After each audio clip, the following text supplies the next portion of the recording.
Welcome back to day 5 of our English speaking series Ground Level to Next Level. ನಮಸ್ಕಾರ ಸ್ನೇಹಿತರೆ.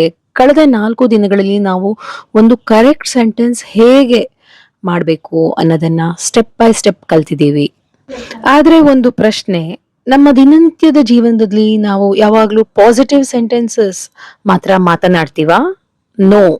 ನಾವು ತುಂಬಾ ಬಾರಿ ನನಗೆ ಗೊತ್ತಿಲ್ಲ, ನಾನು ಕಾಫಿ ಕುಡಿಯೋದಿಲ್ಲ, ಅವನು ಬರೋದಿಲ್ಲ, ಅವಳು ಇಂಗ್ಲಿಷ್ ಮಾತನಾಡೋದಿಲ್ಲ, ಹೀಗೆ ನೆಗೆಟಿವ್ ಸೆಂಟೆನ್ಸಸ್ ಕೂಡ ಮಾತನಾಡ್ತೀವಿ ಅಲ್ವಾ? ಆದ್ರೆ ಇಲ್ಲೇ ಬಹಳ ಜನ ಒಂದು ದೊಡ್ಡ ಮಿಸ್ಟೇಕ್ ಮಾಡ್ತಾರೆ. ಅವ್ರು ಹೇಳ್ತಾರೆ, I no drink coffee, he not no, she does not likes tea. ಇವೆಲ್ಲ ರಾಂಗ್ ಇಂಗ್ಲಿಷ್. ಆದ್ರೆ ಚಿಂತಿಸ್ಬೇಡಿ, ಇವತ್ತು ಕೇವಲ 2 ಹೆಲ್ಪರ್ ವರ್ಡ್ಸ್ ಕಲ್ತ್ರೆ ಸಾಕು, ನೀವು ಸಾವಿರಾರು ನೆಗೆಟಿವ್ ಸೆಂಟೆನ್ಸಸ್ ಮಾತನಾಡಬಹುದು. So let's start.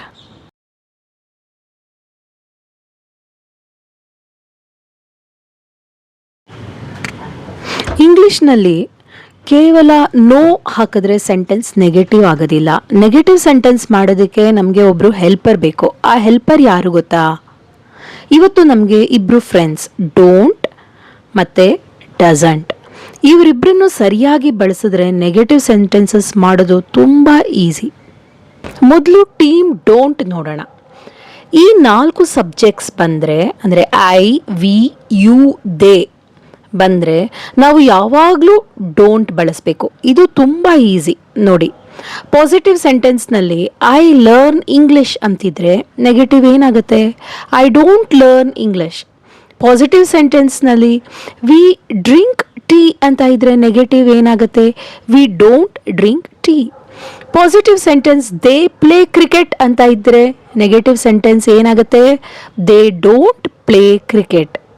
ಗಮನಿಸಿ, ವರ್ಬ್ ಚೇಂಜ್ ಆಗೋದಿಲ್ಲ, ಜಸ್ಟ್ ವರ್ಬ್ಗೆ ಮುಂಚೆ ಡೋಂಟ್ ಬಂದಿದೆ ಅಷ್ಟೆ.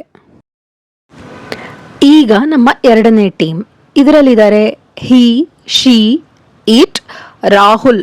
ರಾಹುಲ್ ಬದಲು ಯಾವುದೇ ಹೆಸರು ಕೂಡ ಆಗ್ಬೋದು.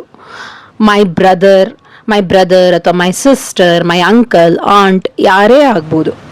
ಮತ್ತೆ ದ ಡಾಗ್ ಬದಲು ಯಾವುದೇ ಪ್ರಾಣಿನೂ ಆಗ್ಬೋದು. ಆಮೇಲೆ ಮತ್ತೆ ಒನ್ ಸಿಂಗಲ್ ಪರ್ಸನ್, ಯಾವುದೇ ಒಬ್ಬ ಪರ್ಸನ್. ಇವರ ಜೊತೆ ಡೋಂಟ್ ಬರೋದಿಲ್ಲ. ಇಲ್ಲಿ ಬರುತ್ತೆ ಡಸಂಟ್. ಆದರೆ ಇಲ್ಲೊಂದು ಮ್ಯಾಜಿಕ್ ರೂಲ್ ಇದೆ. ಈ ರೂಲನ್ನು ತಿಳಿದೆ ತುಂಬ ಜನ ಬಹಳ ತಪ್ಪನ್ನು ಮಾಡ್ತಾರೆ. ನಾವು ಡೇ 3ನಲ್ಲಿ ಏನು ಕಲ್ತಿದ್ವಿ ನೆನಪಿದ್ಯಾ? ನಾವು ಕಲ್ತಿದ್ವಿ he speaks, she reads, Rahul goes. ಅಂದರೆ ಹಿ, ಶಿ, ಇಟ್ ಬಂದರೆ ವರ್ಬ್ಗೆ ಎಸ್ ಅಥವಾ ಇ ಎಸ್ ಬರುತ್ತೆ ಅಂತ. ಆದರೆ ಡಸಂಟ್ ಬಂದ ತಕ್ಷಣ ಆ ಎಸ್ಸು ಮಾಯ ಆಗಿಬಿಡುತ್ತೆ. ಏಕೆಂದರೆ ಆ ಎಸ್ ಈಗಾಗಲೇ DOES ಒಳಗೆ ಇದೆ ಅಲ್ವಾ? ಅದಕ್ಕೆ. For example, he place soccer ನೋಡೋಣ. ಇಲ್ಲಿ ಡಸಂಟ್ ಬಂದ ತಕ್ಷಣ ಎಸ್ಸು ಮಾಯ ಆಗಿಬಿಟ್ಟು ಹಿ ಡಸಂಟ್ ಪ್ಲೇ ಸಾಕರ್ ಆಗುತ್ತೆ. ಫಾರ್ ಎಕ್ಸಾಂಪಲ್, ಇಲ್ಲಿ ನೋಡಿ, ಶಿ ರೀಡ್ಸ್ ಬುಕ್ಸ್ ಅನ್ನೋದು ಒಂದು ಪಾಸಿಟಿವ್ ಸ್ಟೇಟ್ಮೆಂಟ್ ಅಲ್ವಾ? ಅದನ್ನು ನೆಗೆಟಿವ್ ಸ್ಟೇಟ್ಮೆಂಟ್ ಆಗಿ ಮಾಡಬೇಕಾದ್ರೆ ನಾವೇನಂತ ಬರಿಬೇಕು? She doesn't read book. ಅಂದರೆ ಎಸ್ಸನ್ನು ತೆಗೆದ್ಬಿಟ್ಟು ಬರೀ ರೀಡ್ ಅಂತ ಮಾಡಬೇಕು. ಅರ್ಥ ಆಯ್ತಾ? ಹಾಗೆ ರಾಹುಲ್ ಗೋಸ್ ಟು ಸ್ಕೂಲ್ ಅನ್ನೋದೇನಾಗುತ್ತೆ? Rahul doesn't go to school. Verb ಯಾವಾಗಲೂ ತನ್ನ ಒರಿಜಿನಲ್ ಫಾರ್ಮ್ಗೆ ಹಿಂದಿರುಗುತ್ತೆ. ಇದು ಇವತ್ತಿನ ಬಿಗ್ಗೆಸ್ಟ್ ಸೀಕ್ರೆಟ್. ಈಗ ನಾನೊಂದು ಸೆಂಟೆನ್ಸ್ ಹೇಳ್ತೀನಿ, ನೀವು ಮೊದಲು ಆನ್ಸರ್ ಯೋಚಿಸಿ, ನಂತರ ಸ್ಕ್ರೀನ್ ಮೇಲೆ ಆನ್ಸರ್ ಬರುತ್ತೆ. Ready? She likes coffee. 3, 2, 1. Correct answer, she doesn't like coffee. Next one, he watches TV. 3, 2, 1. Correct answer, he doesn't watch TV. Next one, they play cricket. 3, 2, 1. Correct answer, they don't play cricket. ಈ mistake ಬಹಳ ಜನ ಮಾಡ್ತಾರೆ, ಆದರೆ ನೀವು ಇನ್ಮುಂದೆ ಈ ಮಿಸ್ಟೇಕ್ಸ್ನ ಮಾಡಬಾರ್ದು. Remember, he, she, it ಬಂದಾಗ ಡಸಂಟ್ ಬರುತ್ತೆ. ಡಸಂಟ್ ಬಂದ್ರೆ ವರ್ಬ್ಗೆ ಎಸ್ ಬರೋದಿಲ್ಲ. ಐ ವಿ ಯು ದೇ ಬಂದಾಗ ಡೋಂಟ್ ಬರುತ್ತೆ. ನಿಮ್ಮ ಇಂಗ್ಲಿಷ್ನ ಗ್ರೌಂಡ್ ಲೆವೆಲ್ ಇಂದ ನೆಕ್ಸ್ಟ್ ಲೆವೆಲ್ಗೆ ತಗೊಂಡು ಹೋಗೋದಕ್ಕೆ ಯಾವುದೇ ಬೋರಿಂಗ್ ಗ್ರಾಮರ್ ರೂಲ್ಸ್ ಕಲಿಯೋ ಅಗತ್ಯ ಇಲ್ಲ.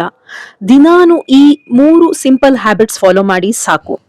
ಅಬ್ಸರ್ವ್ ಅಂದ್ರೆ ಗಮನಿಸಿ, ಬೇರೆಯವರು ಇಂಗ್ಲಿಷ್ ಹೇಗೆ ಮಾತಾಡ್ತಾರೆ ಅಂತ ಗಮನ ಇಟ್ಟು ನೋಡಿ. ವಾಚ್ ಅಂದ್ರೆ ನೋಡಿ, ದಿನಾನು ಬರೀ 10 ನಿಮಿಷ ನಮ್ಮ ವಿಡಿಯೋಸ್ ನೋಡಿ ಸಿಂಪಲ್ ಫಾರ್ಮುಲಾಸ್ನ ಕಲೀರಿ. ಯೂಸ್ ಅಂದ್ರೆ ಬಳಸಿ, ಬರೀ ಕಲಿಯೋದಲ್ಲ, ಕಲ್ತಿದ್ದನ್ನ ನಿಮ್ಮ ಡೈಲಿ ಕಾನ್ವರ್ಸೇಷನ್ ನಲ್ಲಿ ತಕ್ಷಣ ಬಳಸಲು ಶುರು ಮಾಡಿ. Use it. ಬರೀ ಮಾಮೂಲಿಯಾಗಿ ಮಾತನಾಡೋದಷ್ಟೇ ಅಲ್ಲ, ಬೇರೆಯವ್ರನ್ನ ಪ್ರಶ್ನೆ ಕೇಳೋದು ಹೇಗೆ ಅಂತ ಕಲಿಯೋಕೆ ರೆಡಿಯಾಗಿ. ನಮ್ಮ ಮುಂದಿನ ಡೇ 6 ಮಾಸ್ಟರ್ ಕ್ಲಾಸ್ ನಲ್ಲಿ ನಾವು ಫ್ರೇಮಿಂಗ್ ಕ್ವೆಶ್ಚನ್ಸ್ ಅಂದ್ರೆ ಪ್ರಶ್ನೆ ಕೇಳುವುದ ಬಗ್ಗೆ ಕಲಿಯಲಿದ್ದೀವಿ. ಬರೀ ಒಂದು ಚಿಕ್ಕ ಫಾರ್ಮುಲಾ ಶಿಫ್ಟ್ ಇಂದ ನೀವು ತುಂಬಾ ಕಾನ್ಫಿಡೆಂಟ್ ಆಗಿ ಕ್ವೆಶ್ಚನ್ಸ್ ಕೇಳಬಹುದು. Subscribe to English so easy ನಾವ್. ಡೇ 6 ಮಿಸ್ ಮಾಡ್ಕೋಬೇಡಿ. ವಿಡಿಯೋಗೆ ಲೈಕ್ ಮಾಡಿ ಮತ್ತು ಶೇರ್ ಮಾಡಿ, ಬೇರೆಯವರಿಗೂ ಕಲಿಯಲು ಹೆಲ್ಪ್ ಮಾಡಿ. Are you ready for today's 10-minute challenge?